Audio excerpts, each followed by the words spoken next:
আমরা আজকে হল সংসদ থেকে এখানে রাকসুর যে আমাদের রিটার্নিং অফিসাররা ছিলেন এখান থেকে মোট 5টি ফর্ম উত্তোলন হয়েছে।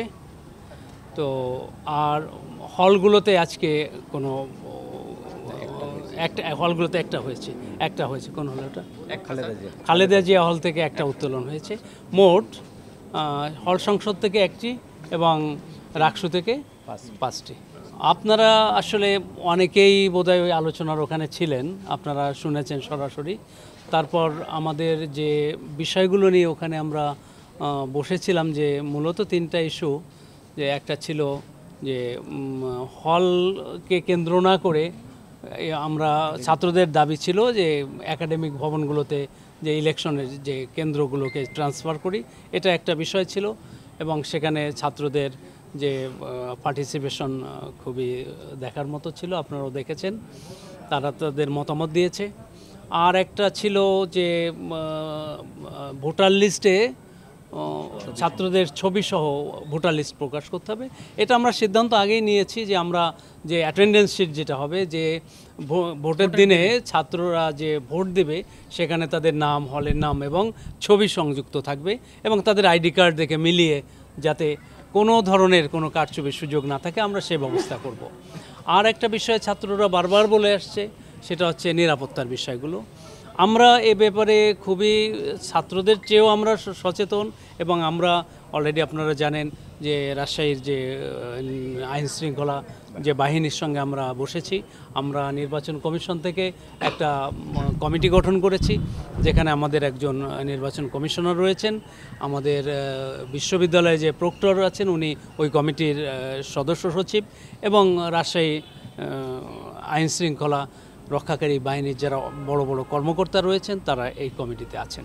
সুতরাং আমরা মনে করি না যে নিরাপত্তার কোনো ঘাটতি আছে, এবং সব জায়গায় সিসিটিভি, হলগুলোতে সিসিটিভি ফুটেজ আছে, আমাদের যে বিশ্ববিদ্যালয় এন্ট্রান্সগুলো আছে সব জায়গায় সিসিটিভি আছে, কাজে এই জায়গাগুলো সুরক্ষিত আছে বলে আমি মনে করি।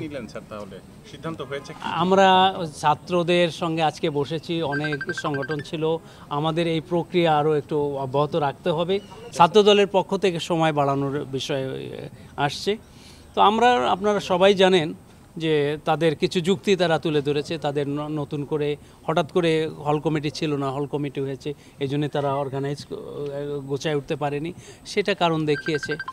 তারপরে এইটা নিয়ে আলোচনা হয়েছে, তাদের কথা বলেছে, এবং অন্যান্য যারা ওখানে উপস্থিত ছিল, তো কেউ কেউ সমর্থন, বড় সংগঠনগুলো আসলে পক্ষেই বলেছে যৌক্তিক সমাজে। কমিশন এখনও তো মিটিং করেনি, কমিশন সামনে বসবে, তো আমরা আলোচনা হবে। আরও কিছু ছাত্রদের সঙ্গে আজকে ছিল না যারা, তা সেইগুলো তাদের আমরা কথা বলবো তাদের সঙ্গে। তারপরে কমিশন তো চায় যে এই নির্বাচনটা একটা সুন্দর, সুষ্ঠু, ইনক্লুসিভ এবং সবাইকে নিয়ে পার্টিসিপেটরি হয়, সেটাই কমিশন চায়, এবং সেজন্য যতটুকু মিনিমাম ছাড় দেওয়া দরকার সবাইকে, সবাই যেন অ্যাকসেপ্ট করতে পারে সেরকম কমিশন চায়। এই মুহূর্তে বলা মুশকিল। আমি কমিশনে যে মিটিং করব, মিটিং করে আরও আমাদের কয়েকটা সংগঠনের সঙ্গে বসতে হবে, তারপরে আমরা জানাতে পারবো। আগামীকালকে আমরা হয়তো আগামীকাল বা পরশুদিন আরও কিছু যারা বাদ আছে তাদের সঙ্গে বসবো। মনোনয়নপত্র যেটা বিতরণটা চলতে থাকবে, যে মনোনয়ন ফর্ম উত্তোলন এগুলো চলমান থাকবে। ওটা পিছাবে আমি তো এখন বলছি না, যে আমরা আলোচনা করছি আসলে যাদেরকে নিয়ে নির্বাচনটা আমরা করব